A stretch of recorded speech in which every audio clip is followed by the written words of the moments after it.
So there's 37. Yes. So we got room for like 4 men, 5 more.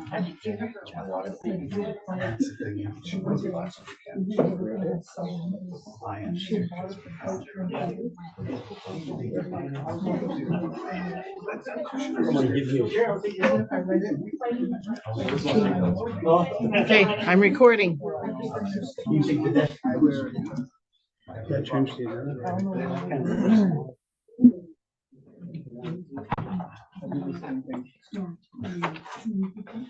Seven o'clock. Good evening. I'd like to call this meeting to order.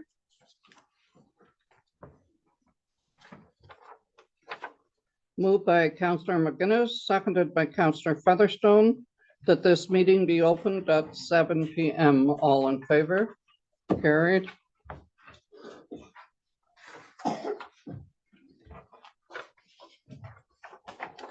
Next, we have the adoption of the agenda. Moved by Councillor Featherstone, seconded by Councillor McGuinness, that the agenda presented to council and dated the 14th day of May 2024 be adopted as prepared. All in favor? Carried. Is there any disclosure of pecuniary interest and general nature thereof? I have one, your worship. Item 10G, the cornhole tournament fundraiser. Oh, okay. That's just for information. No, there's a resolution, is there not? Nope. No? It's only We're information. agreeing to rent it. I don't think, doesn't matter. Oh, okay.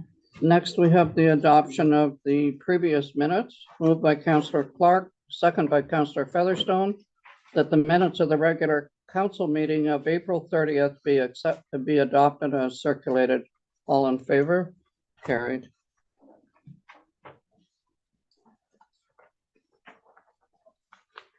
I'd like to welcome Chitka from the North Bay Mattawa Conservation Authority, just so everybody knows who's on our live. Next, we have presentations and delegations. We have the Bonnfield Seniors Housing update on the project. You're gonna go ahead? She's got all. We just want to, good evening, members of council. We just want to give an update on the where we're at with our project. We're nearing completion. I believe we will be ready to rent in June, and we're just finalizing. We're in the process of finalizing financing with the bank. So, the bank would want some assurances that council is aware of what's going on with our project, and also in the interest of full disclosure to council who's guaranteeing our loan into the community. Certain decisions have had to be made in the past couple months that to make this project, or for this project to remain financially viable. So we just want to bring that to your attention tonight. There's just a little background on the project. As you know, we're a not-for-profit organization, so we need to at a minimum we have to break even. That's not optional. Ideally, we would also be setting funds aside for a capital reserve. That's just like good financial planning. One day, not in the next 10 years, but 20, 30, 40, 50 years down the line, major repairs will be needed. We need to have a reserve fund. At this time, it's not economically feasible. We just need to get on our feet and kind of break even. And then in the first 5 years, there's not gonna be any major repairs needed. So we can, at this point, I think we can forgo that until our cash flow is stable. What happened was when we started this project, interest costs were expected to be in the 2 to 3% range. We're now paying, during the construction phase, we've been paying prime plus 1%. So we're currently paying, for the last year, we've been paying 8.2% interest on the construction, which has greatly eaten into all the contingencies that were built into the project. And as also, we had asked for an additional $600,000 loan to pay the HST and to pay some of the additional interest costs. This was just items that were beyond anyone's control. Like no one could have foresaw that like planning delays, septic system delays. So all this created a longer and longer period. As we went further, we're servicing the debt on the construction on that the prime rate. And also, when we opened phase one in August of 2023, the forecasted costs were significantly underestimated. They weren't included, so we based our initial rents and cash flow projections on costs that were $66,000 lower than we now know them to be. So we're 8 months into the project, we now have actual costs. We know what hydro, utilities, septic, garbage, different items cost. These costs that I have provided in my cash flows, I have backup. I have provided all the backup that supports my cash flow. Some quotes are verbal, and some we've gotten quotes to support our costs. So currently, we have an offer from the bank. It's a mortgage of 6.04%. They're willing to charge us interest only for 3 years and extend the amortization period to 50 years. The CAIS is open to negotiations. We could look at potentially a shorter term loan in order to take advantage of potential future decreases in interest rates. However, right now, our consultants have been talking to the CAIS and they believe that we can negotiate a 5% interest rate. So with those facts, we have did our projections at a 5% interest rate. So as a result of these additional costs, our rent was initially, our phase one units, our rents were set at $1,220 for a 1-bedroom and $1,420 for a 2-bedroom. Now, in light of these additional costs, we've had to increase the rents for phase two. So we've increased the rents to $1,650 for the 2-bedroom and $1,450 for the 1-bedroom. And we have built in cost increases every year. So when the tenants in phase one renew, they will be brought up to the new rents. These rents are needed in order to break even every month. So it is much higher than we wanted this to be affordable housing. We also have to cover our costs. We have a duty to, the bank, the town of Bonfield, we have a duty to make sure that we can service our debt. So we've had to set rental rates at that level. Pages 3 to 8 are just my 5-year projections.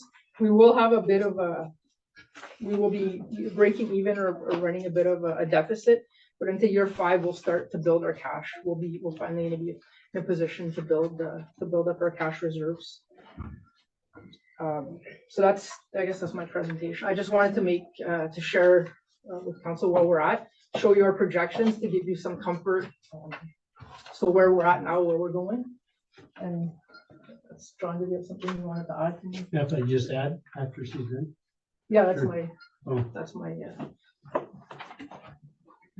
So my name's Keith Harriman. I'm with the Descon Group. In addition to what Jess is talking about, we are in negotiations with the case management in an effort to try and get a better deal. We anticipate that the interest rates are coming down. They aren't yet.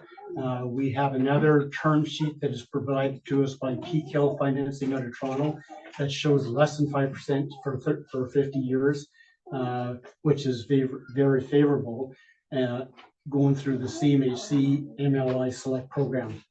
So what we're doing is we're meeting with the case people to try to compare one to the other, because we want to stay with the case. And if they can get down to the 5%, that's the magic number that makes things break even.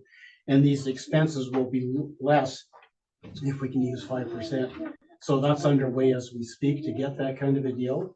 And the other thing we want to do with the case is that we want to have an escape clause that if we accept the term sheet that they're offering now, so that the interest rates do go down, we can get out from underneath the higher interest rate and go with something lower.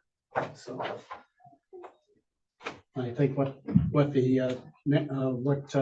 Jordan from the case is asking for is just mentioned this, is that there's recognition from the town and the board that this strategy is in place.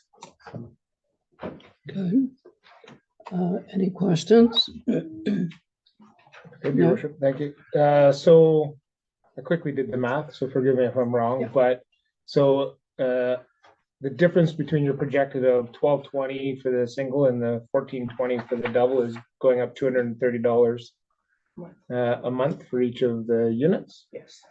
And is that based, so when you are looking at your break-even number, is that based on 100% occupancy? No, we've actually built in a 1 month vacancy. I think it's only prudent that you Of course. build in some yeah. sort of vacancy. So we built in a 1 unit. So assuming that 19 out of 20 units are rented every month. Okay, So that's my math might be, it's about 5%, no, that's great. 5% vacancy. I think that was just prudent because there are a lot of unknowns and it's in the industry, there is some sort of vacancy allowance that you make. Right now, vacancy is extremely low, but we still have to, I think, be fiscally responsible. We did have to build that into their projections. And currently, they've signed 3 lease agreements with, I think, a 4th one is signed today. And so they're getting better interest keeping the rents the way they are. So Given what the, sorry. they have 3 that have already signed Yeah. lease for the next 10, and there's a 4th, from what I understand, is Oh. signed today. And so the other 6 people are very interested, and I don't know when they're gonna sign. Sure, but yeah, that was gonna be my next question. We're seeing good uptake at those numbers Yes. and, okay, thank you. That's my questions, your worship. Donna? The PK loan, is that 100% funded or is, because CMHC doesn't do the full No, amount? it's a the MLI Select program is 95%. Yeah.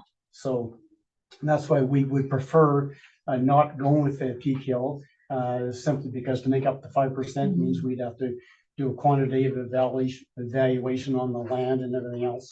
But if we have to, we will. We can make up the difference in the points through the energy audit or through rate reduction in some of the units.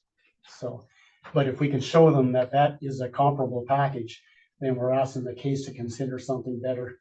So, And you think this is aggressive enough to give us enough wiggle room to get to be on the good? Because it is 5 years mhm. of a negative outcome, right? Well, Approximately. I think based on Jess's numbers, and she's done an excellent job of creating the spreadsheets, is that there's a big safety margin in that based on 6%. So if the interest rates, if we happen to negotiate a These are deal. not, these are done at 5%. These are done at, 5%. These are done yeah, at 5%. yeah. Okay.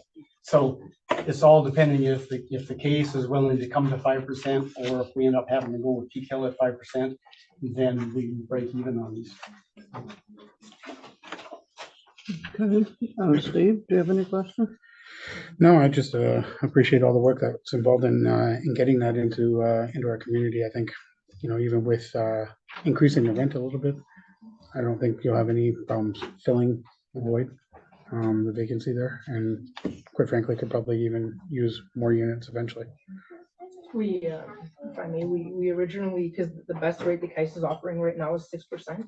We were gonna lose tenants and we had no one Yeah. willing to pay $1,900 a month. That's what, so we're really hoping that they're able to negotiate 5%. And just like Bonnefield's come to that, you've waived property taxes for a period of time. Descon has waived their fees. So everyone's kind of really helping to make this project viable, to have somewhat affordable rents. I don't want to say affordable because I believe that 1650 is still very high, but we want to make it as economically feasible for folks as they can to remain in their community. Yeah. Dan, Yes. do you have any questions? No, I was just gonna say, like, yeah, when I seen the first numbers at 1,900, I was like, ooh, that's gonna be tough to fill units. They weren't getting any response. And so I'm glad it's been reduced, but So yeah, my 1,900 was reduced by the 1% interest reduction. Yeah, So we that just have we're to get hoping that now, yeah. It was, I believe it was almost $4,000 a month in interest so by the when 1.7%. will we know if we get the 5%? They were talking again today, and Jordan, the case manager, is setting up a meeting, and Mike Dupuy is the former manager of the case. He's working with as a consultant because he knows their language, and so he's working with them as well to try and get it. Because what he's trying to do is say, listen, if we don't give them the deal, they can go to Peak Hill for a competition. And Right. so we're going to play one against the other if we have to. Sure. So, Okay, well, thank you very much for the presentation, and I guess as we look over the last few months, we anticipated that there was a possibility that there would be an increase in the rents in view of what's happening. And but I'm happy to see that you've stayed with the project, and it's something very much needed in our township. And I as well say thank you very much for bringing a very good project to Bonfield. Thank you. Thank you. Thanks.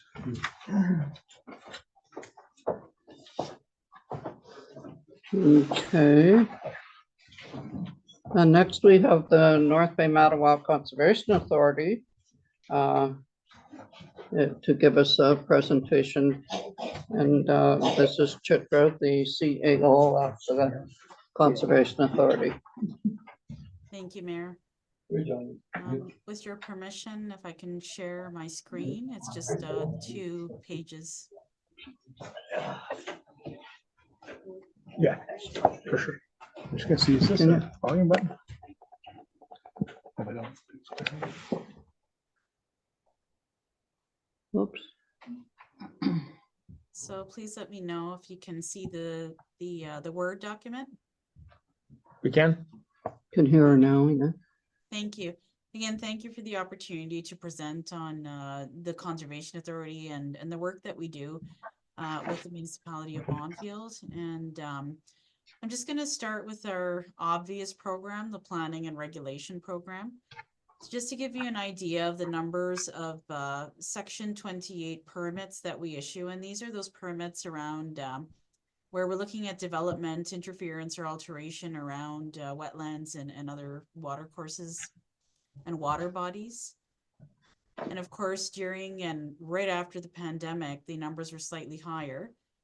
But in 2023, we had about 6 permit files come in, and that resulted in 3 permits being issued in Bonfield.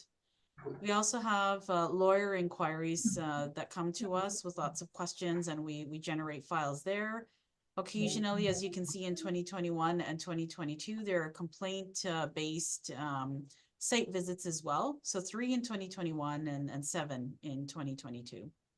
So that's a quick snapshot of our Section 28 permits program under the Conservation Authorities Act and some of those approximate numbers for the municipality of Bonfield.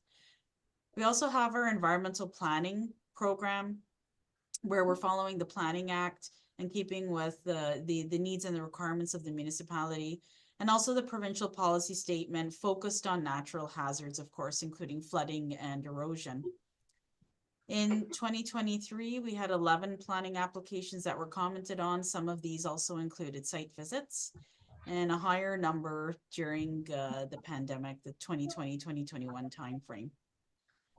We also have our on-site sewage system program. I apologize, I don't have numbers here, but I can provide them to you later on, where septic systems are inspected and sites are inspected before the septic systems get installed. There are complaint-based concerns, legal inquiries that we address. We take phone calls from lawyers and answer their questions as well. So this is an overview of our planning and regulations program. Again, that includes the Section 28 or DIA permits, our environmental planning comments, and the on-site sewage system program. I'm going to move over to our other programs here. Watershed monitoring within Bonfield. We sample Lake Nosbonsing, Turtle Lake, Pine Lake, Lake Talon, Sharps Creek, and we're also part of the Ontario Lake Partner Program. And pictured here is Angela Mills, our water resources specialist, who leads much of the monitoring program within our office.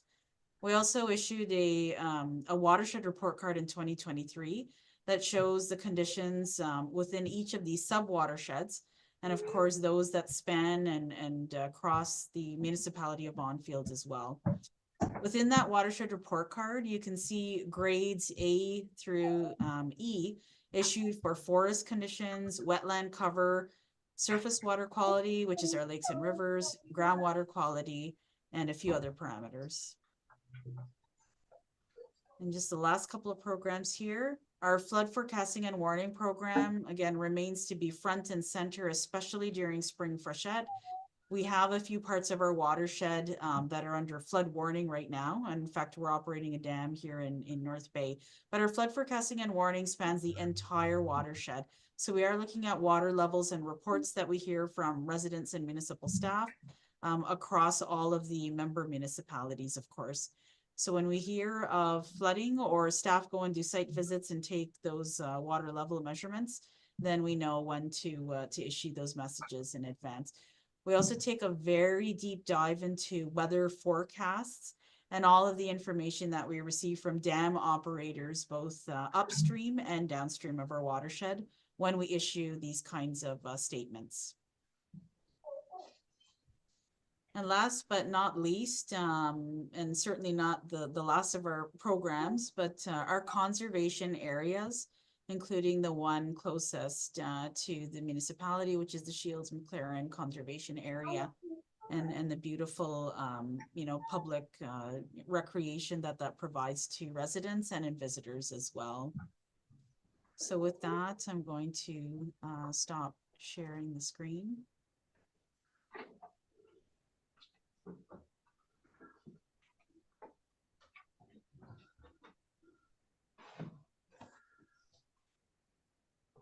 And I can answer any questions if there are any. Okay, I'll start with Donna. I do have questions. Thank you for that report. And that was one of my questions was going to be, could you do a breakdown of what you have provided for Bondfield? So I would like to know what you just provided for us. Is that included in the 38K plus that we levy to? That's all included? There was no extra charges there for our taxpayers? That is all included in the $32,000, and I forget the odd change there, but It's 38, yes. I believe. It's 38,000 for Bondfield and change, yeah. Yeah. Okay, so that was all included. Yes. Okay, so you, when I looked at your financials, you get money from municipalities, and then there's another piece of the pie where you get other revenues, which I presume that you charge people for work that you do for them as well, correct? So Yes, would so- that be the septic stuff? Yes. So the So- septic permits, the on-site sewage system permits, we do charge a fee. We try to keep the fees reasonable enough and affordable enough for residents. And for the Section 28 permit process as well, there are fees. Okay, and I wasn't really sure. That was like $1.4 million in revenue that, so you're either looking at a lot of septic for that, or I'm not sure what else is included in there. So again, if we're giving the 38K and you're also charging the taxpayers, I'd like to know specifically for Bondfield, how much extra residents have to pay above the 38,000. That's one of my questions. Oh, go ahead. Sure. Absolutely.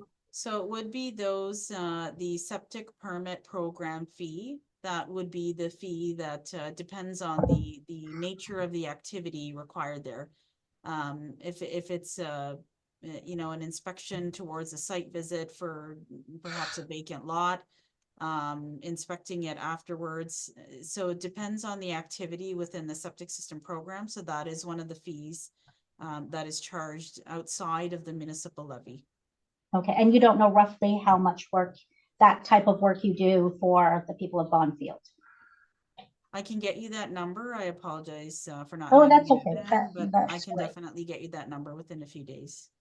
Okay, and my next question is that there's been quite a few changes to, I guess, the services that are provided by the Conservation Authority with, the current legislation.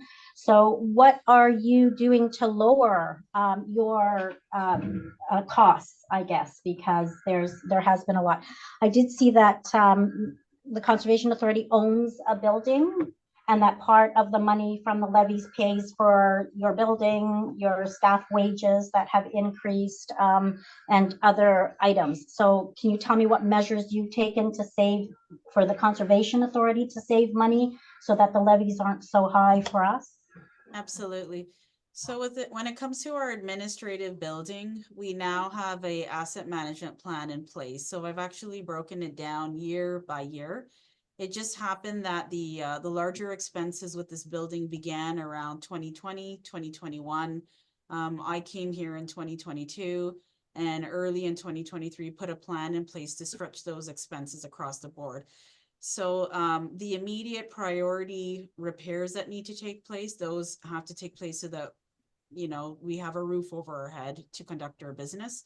However, the other larger capital expenses that can take place over a matter of years, or, you know, receive municipal levy for it, so that over a span of say 3 to 5 years, we've collected enough to conduct those repairs. Those are all part of the asset management plan now for this administrative building. So it's just a different way of carrying out the same work, but spread over a larger number of years. We, again, just happen to be in a 5-year cycle of some heavy repairs that will end in 2025. After that, the heavy repairs on this admin building, the capital expenses will significantly lower down, and that will be a decrease as well. And the next cycle will begin about 10 years from now, going into 10 to 15 years from now, that cycle of repair will begin again. And has there been a cost benefit analysis done regarding owning than renting? A preliminary cost benefit analysis was done last year in terms of, you know, build versus own. That is something that stay versus rent elsewhere. And so we are going to take a deeper dive into that this year, spanning into next year. We do have some extra deliverables that the Conservation Authorities Act has placed on all conservation authorities. And we did not increase our staffing complement, but it is an additional workload. There are 6 new deliverables that are required to be done by the end of this year. And we are well underway with those 6 new deliverables. Once we complete those and submit those to the provincial government, we'll be able to continue our deeper dive into the cost benefit analysis as well. It's just that we did not increase our staffing complement to take on those 6 new deliverables. We're managing with the existing staffing complement that we have. Thank you. Okay, Jason, That covered my questions. Thank you. okay. Dan, Yes, how many other programs do you charge for, like septic, fill permits? Like how many other programs are being charged to the residents? Sure. So the other programs that we charge for would be more North Bay specific. We do have an administrative office here, and we do rent out the hall downstairs in this main office building in North Bay. Those who come are usually North Bay residents, but we do also rent it out to the Canadian Ecology Center, who runs a summer camp program every year. And we also host the ski hill in a portion of our main building, and they also pay us rent. These are some examples of what we of the income that we get from other activities. Steve? Mhm. And just for our audience, Steve, Councillor Featherstone is our representative on the North Bay Mattawa Conservation Authority. So I don't have any questions, and I thank you very much, Chitra, for the information that certainly enlightens us as to what the Conservation Authority does. And I thank you very much for your presentation. Thank you. Thank you. Okay. Next, we have staff reports. We're going to call on our CAO to do an in-depth risk report assessment for 2024. Thank you. So in July of 2024, the asset management regulations for municipalities in Ontario will require the township record and plan for asset renewal for all of the asset categories that we have. And that's going to include buildings. In the past, it's just been roads and bridges. Now it's going to include buildings and vehicles or any other equipment that we have. The last building condition report that was conducted was in 2017. So for an asset management plan, the information is not supposed to be more than 2 years old. So while we were talking at the Roma conference with our Intact Insurance brokers, they did mention that they do risk assessment reports. So they did come out so that they could update those condition report studies. It's not as in-depth, but it certainly does highlight if there are any major risk issues or priorities in any of our buildings. So they did attend all of the sites and all of the buildings that we own, I believe on April 22nd. And a staff member went out and they did a full review of all of the buildings. So of that, we do have 3 main priorities, one broken down with 3 extra pieces in there. And then we'll use these to incorporate into our asset management plan that will be done for July. They're minor, so I mean that's the good news, that our buildings are in good upkeep.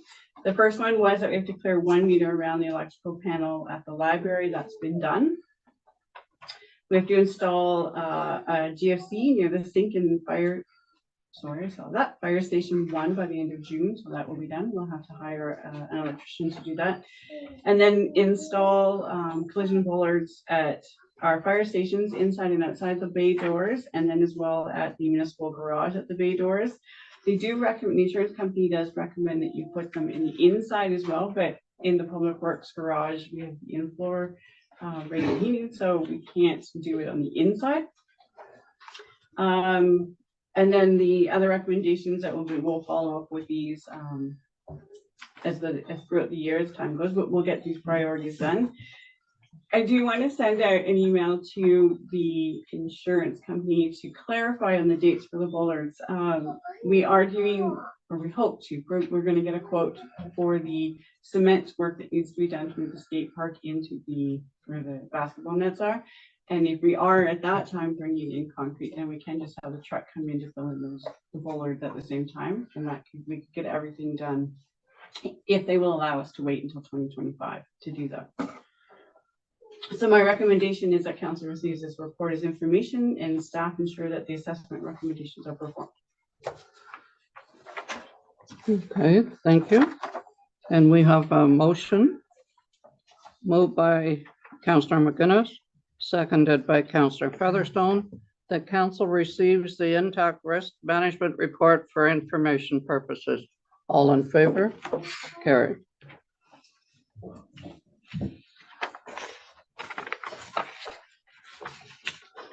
Our next report is on the building user fees and bylaws, and our CAO will give that report. You have the report. I'll read through a number of sections of it.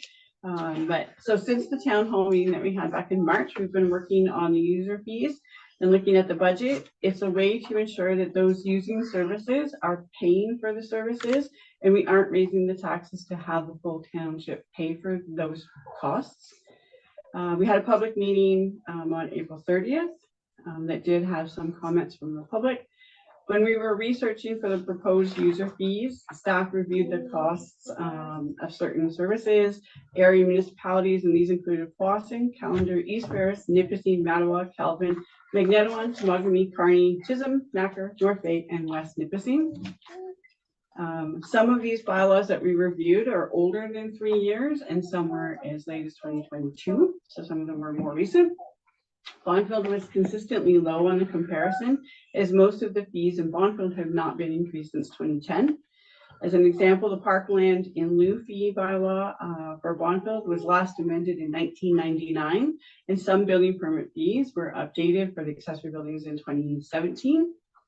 These user fee bylaws should be reviewed at least once per term of council, so this is our first review in the term of council.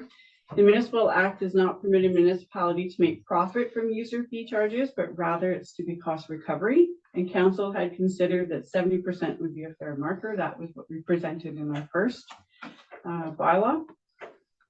The department expenses to be cost recovery include telecommunications, vehicle, codes and standards, training, memberships, legal services, insurance, and supplies.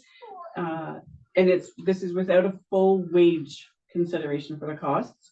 So the recovery in 2019, we were at 10%. The recovery in 2021, we were at 31%.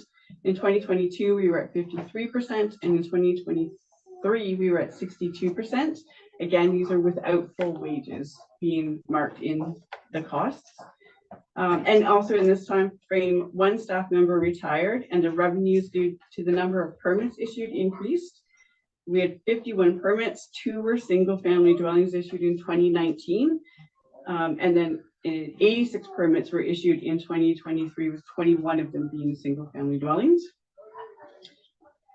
As indicated in the RSM fee report that was presented on April 9th, most permits are for accessory buildings, which are generally greatly reduced. Bonfield does not have any industrial or commercial permits, which are typically at a higher cost. I think we've had 2 in the last 5 years. To balance the cost, a calculation was performed to use a form of time and material into the proposed fees. And that means how many inspections were required, the length and the complexity of the plans that had to be reviewed, and then the paperwork that had to go with each permit. And that's submitting it to StatsCan, submitting it to MPAC, and then updating all of our systems internally so that the information can be found for future. The permit fee for a new dwelling is used as it requires the most amount of time to process, and it balances the other permits, so there's a guide for cost recovery. Council instructed staff to review the fees that were proposed based on the comments from the community members on the building permit fees from the public meeting on April 30th. So in order to do that, staff contacted area municipalities again to obtain the permit fees, the actual permit fees for farm type buildings.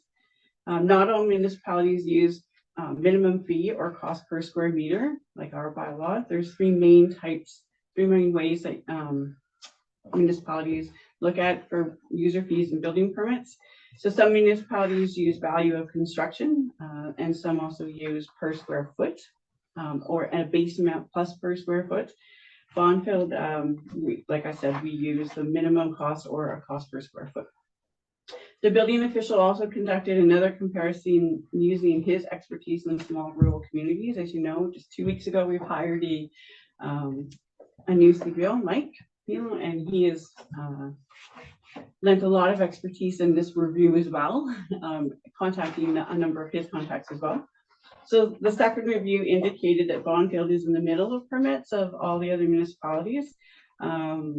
We're higher than some and we're still lower than others. So for instance, the proposed residential fee is higher than all but 2 of the comparators by approximately $1,000. But when comparing the accessory buildings, our fees were $5.38 per square meter, and both Temagami and West Nipissing are an average of $7. So we were lower there. Our flat fees for one-time permits were proposed at $400, while many others ranged from $150 to $200. We do not issue many of these one-time permits, but we do propose that they be reduced to the $200. We prepared another proposed fee schedule that will at best present but 62 to 65% of the cost recovery for council to consider. And I won't know the cost recovery amount until we've had a year with the number of permits and what type of permits, so I can't determine that. But with the calculation and template that we had, it was between 62 and 65. So it'll be very similar to 2023. But it won't be cost recovery. While the number of permits has increased with the high interest rates and the downward turn of the housing market, 2023 may have been the peak year for Bonfield in permits. We expect over the next 5 years that the permits will stabilize at an average of 65 permits per year. Again, we were at 86 in 23. We do expect to be back down to 65. That is our average. That's around our average over the last 5 years. So we expect to be there again in the next 5 years. The new schedule reduces fees from $7,273 to a minimum of $5,000, and where fees for additions were at $4,042 to a minimum of $4,000. This is for new buildings in all groups except the residential. So for residential, we reduced the minimum fee to $4,000 from $5,062 and calculated that to $17.22 per square meter instead of the originally proposed $21.80 per square meter. And we created a renovation category for minor alterations and kept the per square meter fee, but eliminated the minimum fee. So they would just be paying the fee on the size of the project. You do have a copy of the new bylaw. Since we had the last meeting, we had public send in another letter with some more comparisons. So we did, again, 3 main ways to do a building permit or any type of fee bylaw. So there, someone did send something in. So we compared Bonfield with Powassan and East Ferris. Bonfield is a square meter. Powassan is a value of construction. And forgive me because this didn't print out very nice. The East Ferris is also a per square foot. So we took a snapshot, set a 1,600 square foot home or 149 square meter home with a building cost of $500,000. So Powassan with their rates would be $5,000. East Ferris with their rates would be $7,500, and we are at the proposed of $4,000. So we are lower than those comparables.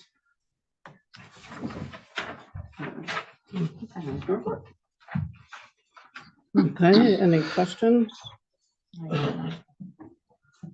Jason? I don't think it's a question, Your Worship. I think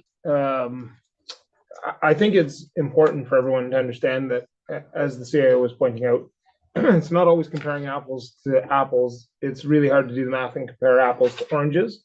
I appreciate the fact that you broke it down and tried to simplify it to the point of Powassan on a $500,000 1,600 square foot home would be $5,000, East Ferris 7,500, and we would be in at the $4,000 mark. So I appreciate the community's interest. If this is the topic everybody's here for, I think it's great to have everybody engaged so that we can all have a general understanding and knowledge base of exactly what we're comparing to and the work that's gone into making sure that what we're trying to balance here is we're not looking to have the fees skyrocket. What we're trying to do is it's not unreasonable to be in the middle of the pack to some of our area municipalities. And it really is just about not having everybody have to share the cost of a building permit. So the cost recovery of, if it costs us $1,000 and we're getting $650 back of that $1,000, I use that as simple math. I know that's not the numbers, but it's still that the difference of the $350 is being burdened by now everybody. It's going on to the general tax base. So there's a hard cost to doing this type of work.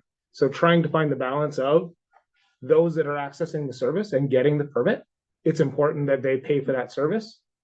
And then again, balancing it with we as general taxpayers, all of us can lighten that load a little bit to try and make sure that we are still open to economic development, making sure we're a community that's attractive to come and build in and be part of. So that's the balance that we are trying to establish. I appreciate the work that has gone into this report. I appreciate the feedback that we received in the last council meeting. I think it was great that we paused and we were able to go back and either A, explain some of the fees better, B, take a look and make sure that we are really just in the middle of the pack, and C, hopefully, more and more education about, the difference between the square foot versus the square meter and versus the value for money. So I appreciate that.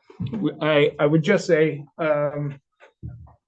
once we have a general understanding and everybody has that base knowledge, we won't always necessarily agree on, decisions or where to go. But I think if we can all just come from a place of actually having the facts and the knowledge and having that conversation, I think that's the great place to start. So again, I appreciate council's pause on this last week. I appreciate the community's feedback on it, and I think we've struck the balance. So thank you. When are you gonna let us talk? Dan, do you have anything? No. if you want our feedback, when you gonna let us talk? We're not. Pardon? I said, you guys are comparing us with West Nipissing and everything else. We have a lot less people than all of them.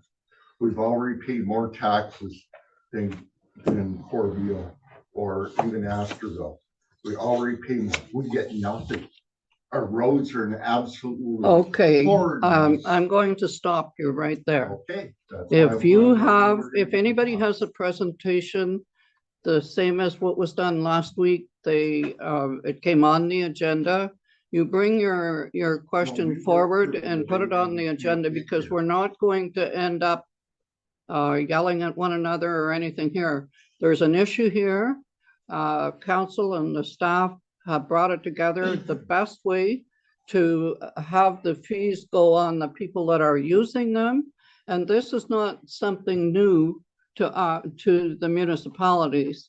Every municipality is feeling the same way, that they do have user fees. And our building permit bylaw has not been changed since 2010, with the exception of one in 2017. So if you wish to discuss it further and you want to be placed on the agenda, that's fine. Or if you would like to come in and talk to our CAO or the building official or anyone of council, we'll meet with you to explain our side of it and possibly help you understand it as well. And that's the way we'll go from here. So at this point, I'm going to do the motion, and it's moved by Councillor McGuinness, seconded by Councillor Featherstone. The council accepts the report from the staff reviewing the building department user fees, and further that bylaw 2024-22 be read a second and third time and considered adopted in open session this 14th day of May 2024. Excuse me. All in favor? So we have no say. All in favor? Haven't Donna just asked all those questions about the fees for the Mattawa Conservation? Not one of yous are even asking for clarification again. And how did you even think that you were gonna pass a barn to charge $10,000? And then drop it to 1,500 Yeah, after somebody Like, made it. how can No. you pass this to me? No. I told you how it'll be. You're not coming in here and yelling. See, that's. If you that is not have any fair. That is questions, not a go to township the meeting. staff. You're not allowing your constituents to talk to you what the problems are. That's Right here it. on Grand Adair Road. Love you, Neri, and I appreciate what you did for me years back. But that's not how you treat people here. If We're you go not to- treating you're people. telling- This you is, are telling us there that is we a have to come process. back and Point of order, Your talk Worship. to you Ray, about there's a this. process to follow. You're following the process of the UN. That's it. This is this. You've got a Point of bunch order, Your of Worship. NGOs that are paying you. Okay. Point of order. to manipulate us. You There's get a nickel way- and dime. Now we're getting 50. Don't engage. This is not a township that I have any respect for at all. We already know that. You put it on Facebook today. So, Yes, that's right. That's so right. what is absolutely clear, and This is ridiculous. 100% public, Bunch of shams. if you'd like to stick around for the explanation, No, but they won't. fair enough. What is absolutely clear and transparent is our procedural bylaws, absolutely on the website. When all of our council agendas, absolutely on the website and fully public. So the opportunity to partake in every one of our meetings every second Tuesday is here. How to do that in an open forum, absolutely spelled out right on our website. We would encourage all people to participate. We enjoy hearing people's feedback. That's wonderful. So, but there is an official process to follow. It's not unreasonable of that process. So But here's the situation, and I understand you don't want to hear from people right now, but here's the situation. it's not that we don't want to hear from you, but there's a procedural There is a bylaw process. to follow. Ignore what I just said and let me continue with my train of thought, please. The situation is, I brought to council's attention April 30th, big discrepancies, sorry.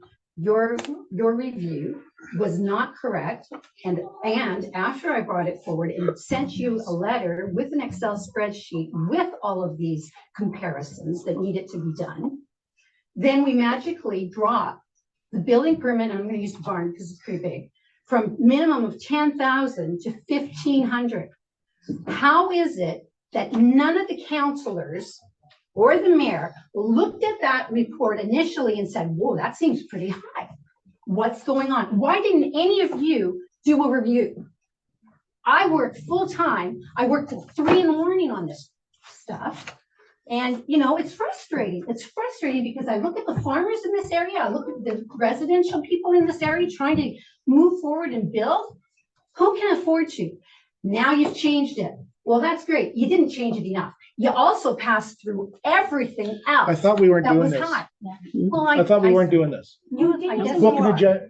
get on the agenda. You're not giving her a chance though. This Did you is- not but hear about the she will. procedure? I'm supposed to answer those. No, you're Yes, not. From Get April up, 30th. put yourself back on the agenda for next You council. can't- Instead of doing the motion tonight. Yeah, you're making the motion It through, should have so been how, passed too tonight. late, She so should have. too bad, so sad. There should have been a comment. No, a bylaw can be repealed, and I will come back. Go ahead. Like, that's not right. She should have had, it should have been an open discussion again, because right now you are passing a bylaw. You passed it.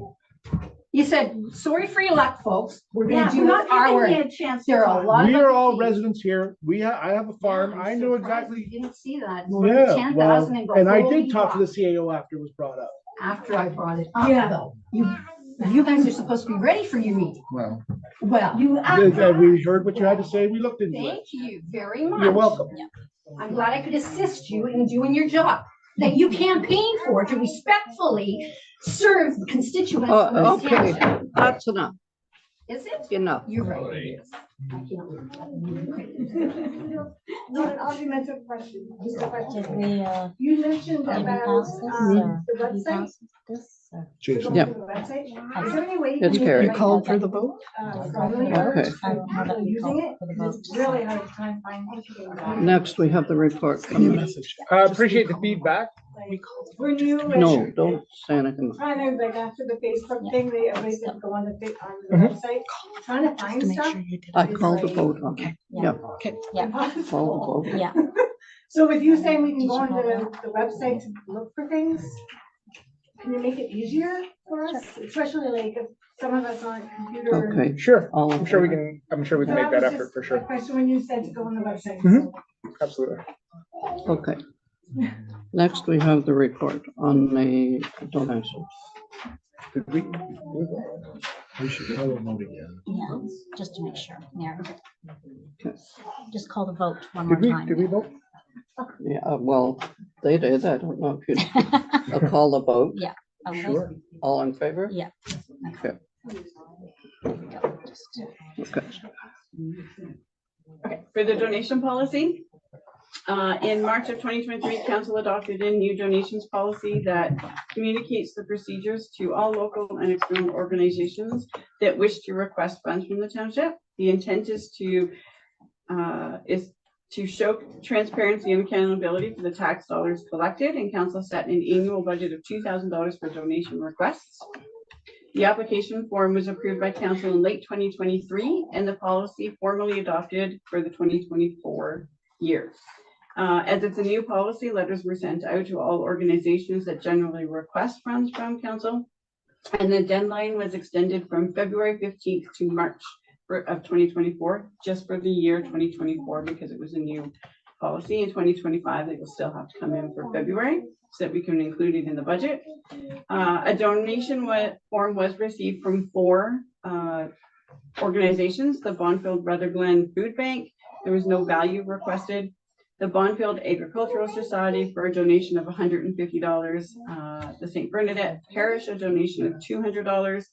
And the National Wall of Remembrance Association, but there was no value in the application form.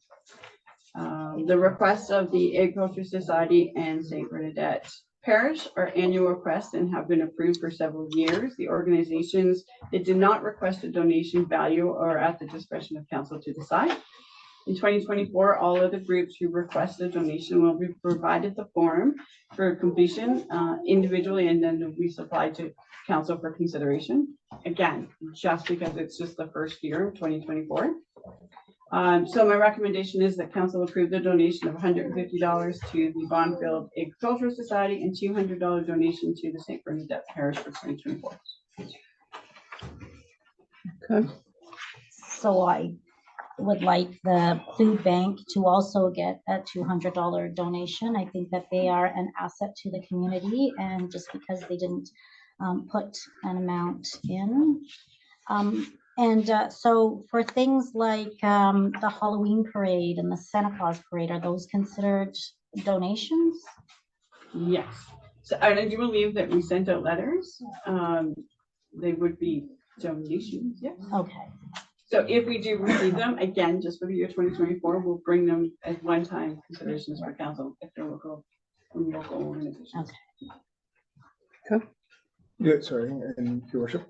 What about sponsorship opportunities? So those don't always come. So there's donations, sure, but if we're getting value back, so a business card ad, so if the Agricultural Society is running another event and they're going to look for somebody to help sponsor, but there's value back.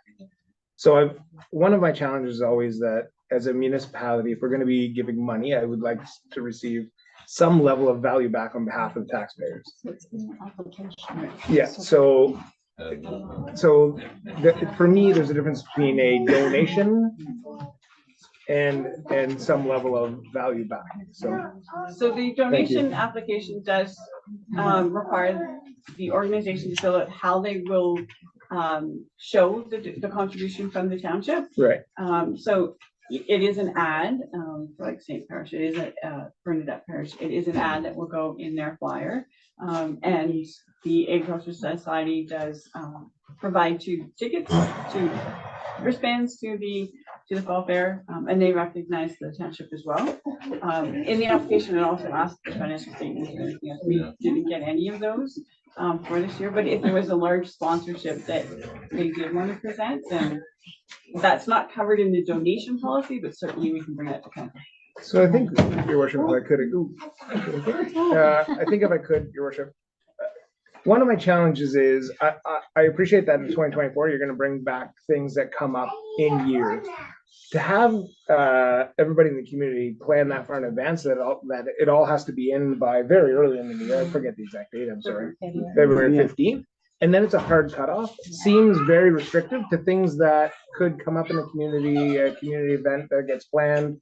And it's now going to get turned away at staff level because you have council direction that we're not going to entertain that anymore. I don't really feel comfortable with that. I'd like to have the opportunity to be able to vet those as they come in. I would like parameters as to a budgetary amount that council sets within the annual budget that we will not exceed. Like we can put aside some of that funds. And then council can have discretion as to how those charitable donations can be made with, again, some value back. But I find it, somebody comes in April and it's, sorry, you missed the cutoff. And sometimes those events are really good for our community and would benefit from some support. So the annual budget for the year is $2,000. So until that gets, it'll be a first come, first serve, and we can certainly change the policy to indicate that the budget is 2,000. Everyone that's in before February 15th, so that we can include it in the budget, then you can have that budget discretion, and anything after that would be at council discretion. Yeah, I think that's fair. I mean, unfortunately, if we run out of money, we run out of money. It's not in this pot. But if we only tap into 1,500 and there's $500 left, and something comes up, just because of the date, I would hate to miss out on that. Especially if it's local. Yeah, local, for sure. Yeah, absolutely. That's our priority. Okay. Thanks. So we have a motion moved by Councillor Featherstone, seconded by Councillor McGuinness, that council approve a donation of $150 to the Bonfield Agricultural Society and a $200 donation to St. Bernadette's Parish for the year 2024. Are you gonna add Add the food. And who? add the food bank? And who? The food bank, And the food bank. yeah, for 200. Was there an amount? No, Oh, No, on the food bank. 200. we're making it up. We're gonna give Yeah. them 200. 200? Yeah. And I've added after St. Bernadette Parish and the food bank for 200.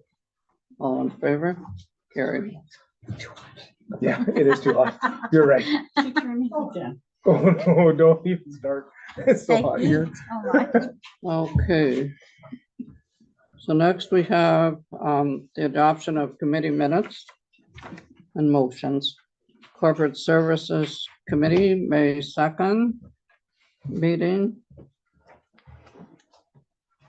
And we don't have a motion for that or anything. Emergency Services Committee, no minutes. Planning Advisory, no minutes. Recreation Committee, May 6th. And we do have a motion. Moved by Councillor McGinnis, seconded by Councillor Featherstone. Whereas the Recreation and Fitness Committee recommended to council to accept Natalie Burton's resignation from the committee, that a letter be sent thanking her for her services, and that the advertising be placed on the website for members to sit on the committee. Be it hereby resolved that council approves of this recommendation. All in favor? Carried. Your worship, I'd like to just add something more in this. I'd just like to say to the public works that the hard work is being noticed. The roads, the gravel roads are looking really good. I see a lot of berm removal being done, so just pass that on to you guys. Thanks, I'll let them know. Yeah, for sure. I agree. Yeah, and lots of good comments, Do actually. you mind if I ask a question? They redid the development road last year, and I don't know if they just did a poor job or you're getting reimbursement for it or not, because it's terrible. So I'm currently waiting for meetings with, the contractor to come back out. When we were down at the Good Roads Conference, I did have a meeting with them. They are supposed to attend the site to go over the road and give us a game plan on what they're gonna do to move forward. The road is still covered under warranty, so they did guarantee that they will be back before the warranty's over to fix the deficiencies. So, Yeah, because I looked at it, it's almost the same shape as it was. no, yeah, I agree. It's, We agree. yeah, there's been some issues with it, but it is being looked after. Okay, perfect. Sorry about it. Okay, next we have an item for council discussion with respect to Talon Lake Camp. There was a request for fees, a request to waive fees for rezoning change. There's a motion. It's at the end of your package, On the because there's two options there. Okay. So, any comments? You want Even me you- to- you want me to start? So I read, I guess I'll look for a bit of clarification because I want to make sure that my understanding of reading the package is correct. So there was an application for a building permit. Permit that was applied for. That was not exercised due to like the time lapsed on it for whatever reason the owner of the property decided to allow it to lapse. There was a refund issued at that point for, I would assume, partial refund minus the hard expenses at that point. For the building permit, yeah. For the building permit. Yep. And then it's now laid dormant until such time that they're back now to request a new permit. But I think the part you're missing is when it was the lot was severed. Right. And what he planned on doing with the lot was not in compliant with the official plan, right? Right. The zoning plan. And so and it's still not in compliance with what he wants to do with the. Right. With the zoning. But he's working with staff to come up with some solution, so that's what I understand, is that That's he's right. working with the planning staff to come up with some solution. So, which, you know, is good and helpful. I have to ask this question. Initially, when the property was severed, then was the property rezoned to rural as opposed to commercial? And now, in order to be able to put the building on there, it has to go back to commercial. Is that not correct? No, so it was, when it was severed, it was rezoned from commercial to rural. And it allowed any use that you wanted in a rural zone. This rezoning application will still keep it rural because that's what you need. You want, eventually, I believe the homeowners, or the property owners, do you want to have a single family dwelling along with the accessory building. But our zoning bylaw, like many others, do not allow accessory buildings prior to a primary use of a single family dwelling. So this zoning amendment it will stay rural, but it will be a special zone to allow the construction of the garage, the accessory building, prior to the house. We do generally offer it, if you want to put the accessory building on the property first, you have to take the accessory and the house permit out at the same time, so we know that we're not contravening the zoning bylaw, and then you have 18 months to complete both projects. I don't believe that's in the time frame of the property owners. They don't want to build the house within 18 months, so a zoning amendment is needed to make it a special rural zone to allow an accessory use. If they never build the house, then that building will always be on vacant land and it will always contravene the zoning bylaw without this amendment. So are we putting a timeline, if this goes through, are we putting a timeline for a house? Besides the 18 months? I don't believe we've explored any other timeline with the owner. We can certainly check, and that can certainly be a condition of the special zoning bylaw. We need the answer to if the fees are being waived, and if they then tomorrow we can send out and we can process the application that we've received. And then that comes back to council with a planning report. So sorry, Your Worship, if I could just for more clarification. Sure. So I understand there was maybe some miscommunication, like there was something in the past, perhaps advice from staff, previous staff within the municipality that caused this fee to be paid originally. Yeah. The zoning had to happen no matter what. It needed to be zoned from commercial to rural, no matter what. Right. My struggle is, and I guess my one question before I talk about my struggle. So it feels like this is premature. So you need us to decide tonight whether or not, before you can move forward with anything? No, just the way. Yeah, that's what I'm saying. Like, yeah, before if the property owner wants to build the accessory use, which that is the application that's before us, is to put an accessory use on the building, and there will not be a primary use. So rezoning it will make it a special zone with special rules to allow it to build the accessory building before the house. I know that's confusing. So you have a vacant piece of land. Our zoning bylaw says you must build a house or a primary use before you have an accessory building. So the property owners are not ready to build a house on the property. So if they were building a house, we wouldn't be having this discussion. It would meet the zoning and there's no amendments needed, but they're not building the house. So they're going to put the accessory on first, which is not allowed in our zoning bylaw. Right. So they need to do a special zoning to allow the accessory use. Yeah. But go back for a minute. Had he put that building on that property without the severance, without the rezoning, he could have put that building on there without doing anything. And there's still a section on the property that he does own adjacent to this particular property that he could put that building on. Because I think the severance is six acres or something. Yeah. And there is still a section on his other property that he could put it on. And then when he was ready to build the house, he could just sever that section and add it to the lot that we're talking about tonight. Cool. That's another option. Yeah, which seems like the most logical option. I mean, it's all coming down to the fee. Yeah. This. Okay, do you want to pass either motion or do you want to What are defer? the two motions? There's to grant to waive the fee or to not agree. My opinion at this point, given I just went on a big spiel about having those that are applying for applications pay the lion's share of the application so that we all don't have to share that burden as regular taxpayers, it would fly in the face of that exact statement if we were to say that we're going to waive that fee completely. That's I agree. Okay, so I'll go to this motion now. Moved by Councillor McGuinness, second by Councillor Clark. The council for the Township of Bonfield does not agree to waive the fees for David Nancy Humphreys rezoning change of their property. All in favor?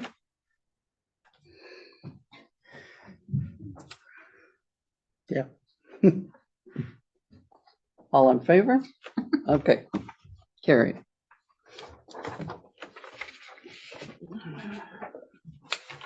Okay, next we go resolutions for to be considered for adoption. Moved by Councillor Clark, seconded by Councillor Featherstone, that the Council for the Township of Bonfield supports the municipality of Huron Shores in urging the provincial government to promptly resume the assessment cycle. And I think, Jason, you spoke about that Ad quite nauseam? often. All right. Is that your I'll- way of saying you don't want me to talk about it again? Fair enough. We'll say carried. All in favor? Carried. That'll help things as well. Yeah. Okay, so next we have Phenom, Declaration of Hope Day. Moved by Councillor McGinnis, seconded by Councillor Featherstone, that I, Mayor Neri Paquette, hereby proclaim June 7th, 2024 as Hope Air Day in the Township of Bonfield, and that the proclamation be posted on our website and Facebook page. And I have the proclamation here to sign. If anybody has any comments or no, all in favor? Carried.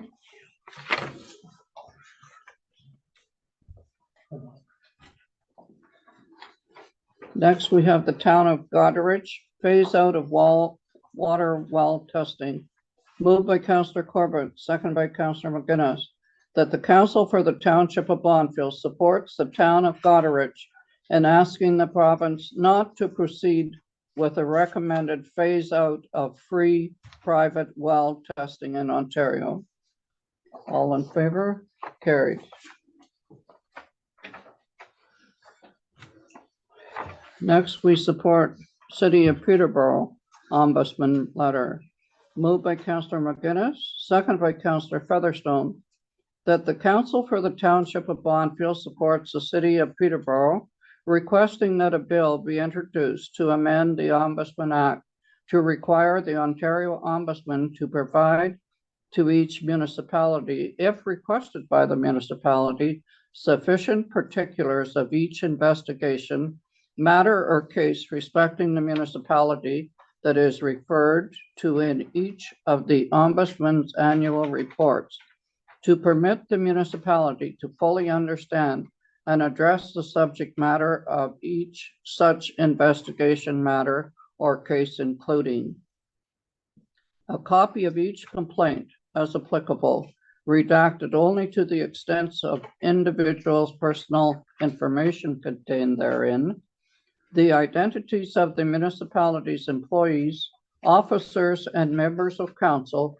with whom the Ombudsman was consulting in respect of the investigation, matter, or case, and particulars of the outcome of the investigation, matter, or case, including the Ombudsman's findings, conclusions, and recommendations, if any. All in favor? Carried. Next, we have correspondence, and we do have the library minutes as information, and then we have correspondence, and we're moved by Councillor Featherstone, second by Councillor Corbett, that council receives the correspondence circulated with the agenda of May 14, 2024. All in favor? Carried. Any recommendations for next council? The Two. LODA, Number 10B, yeah, C, yeah, so they're Yeah. closing 6 labs, I would say C as well. D, Yeah, E, yeah. Are you just May as well saying- got are you it just all. saying yes to There's two everything? more. We'll support it. F, F, yes. And then next we have a letter, right? which is for information purposes. Yeah.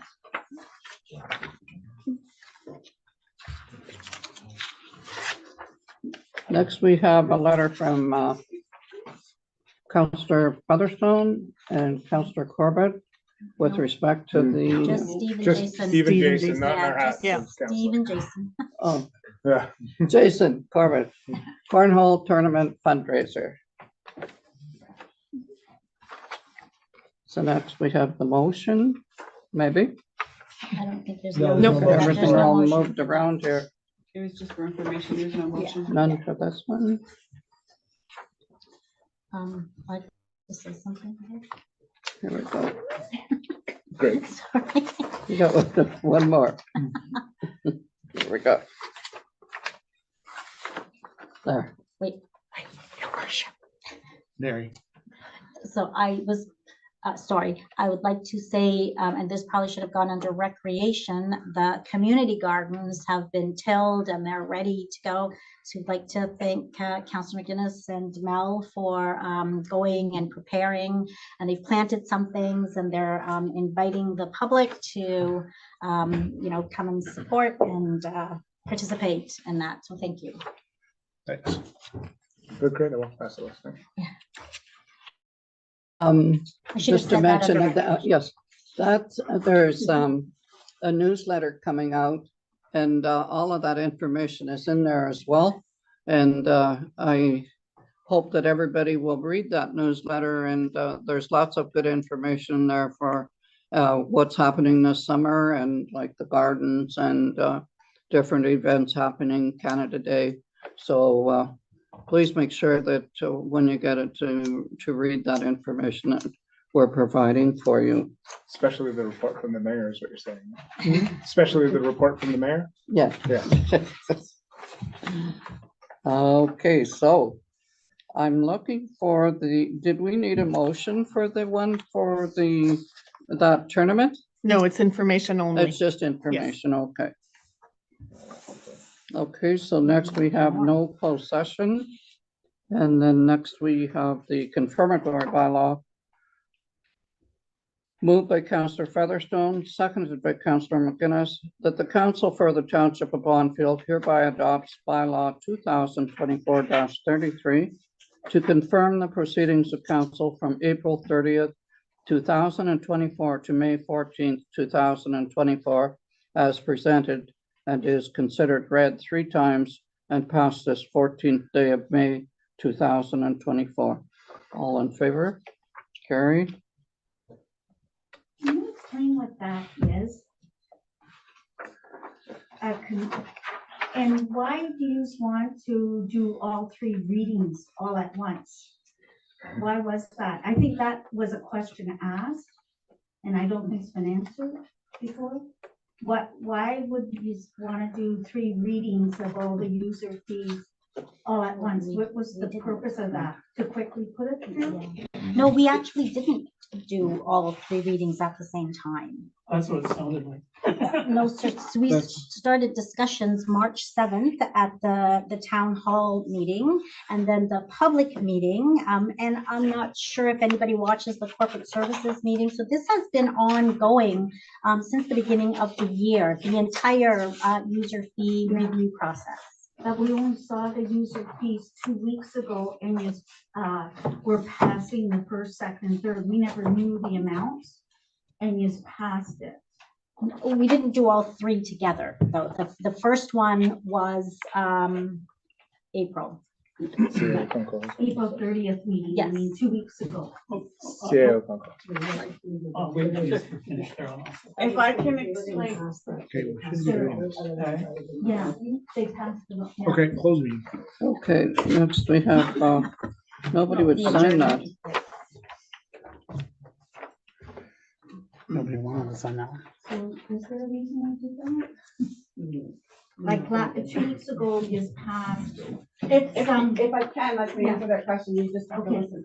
But, so in our procedural bylaws, municipalities are allowed to have 3, like, you don't even have to say first, second, third reading of the bylaw. We can just pass the bylaw. April 9th, the user fee bylaw, since the first and second reading, our procedure bylaw was very regulated. Our procedure bylaw says after a first and second reading, there can be no amendments until that second reading. Right. So April 9th, council says these are the bylaws we want to present to the public. And then we did notices to say that there was a public meeting on April 30th. After that April 30th meeting, that's the only time that we could offer amendments. Yeah, but that was our first time ever seeing. But they were also on the agenda on April 9th. And they've been on our website since before that. I only. So, yeah, but they were available to be on there, but so municipalities can just do first, second, and third readings, but they can just do, this bylaw is considered about 3 times and we thought. Yeah, it just looked like it from April 30th, and most of us became aware of it. So it just looked like this, we're doing 1, 2, and 3. Thanks. Okay. Time is it? 8:19. I'd like to thank everybody for coming to our meeting tonight. I know everyone has concerns. I guess the bad feelings are directed at council because we have a job to do, and that's what we're trying to do. When it comes to the bylaws and the changes in user fees, I attended the Federation of Northern Ontario Municipalities last week for a conference, and a lot of the smaller communities are using that method to try and offset some of the taxes that we have to pay. And I don't know how many of you realize, and I wasn't on council when this happened, and there was motion came forward where we are going to end up paying $1,700,000 to the Castle Home, and I didn't hear a peep out of anybody. I guess it's mandated and we have to do that, but at this point we have a job to do, and that's what we're trying to do. And instead of getting all upset with us, come to the meetings. We welcome you to the meetings. My phone number is on the website. Every council member's phone number is there. Contact us, contact the office, reach out to us, and then we know when you're not happy with something, or we can tell you what we're trying to do. This council is certainly acting in the best interest of the municipality and all the people in it. The programs, and people say we don't get anything. I can't believe that. This council pays towards DSAB, pays to Castle Home, pays to the health unit. We have a good recreation committee. We have a library. We have the fire department. We have everything here, and that's what we're working to keep. And we try to keep the tax dollars down, but I guess if it seems like I'm upset tonight, I am, because anytime the phone lines are open, call us and ask us why, and see if we can explain it to make the people feel better. So, and I do say, and I honestly mean, you people are really concerned about what's going on in here, or you wouldn't be here. So help us, work with us, and we're not working against the township. We're working for the people. And thank you very much for coming here tonight. Thank you. I'd like Meeting to adjourned. my place for a cup of tea. Moved by Councillor Featherstone, second by Councillor McGuinness, that this meeting be adjourned at 8:25. 22. All in favor? Carried. I'd like to ask about the corporate services meeting. I'm going to end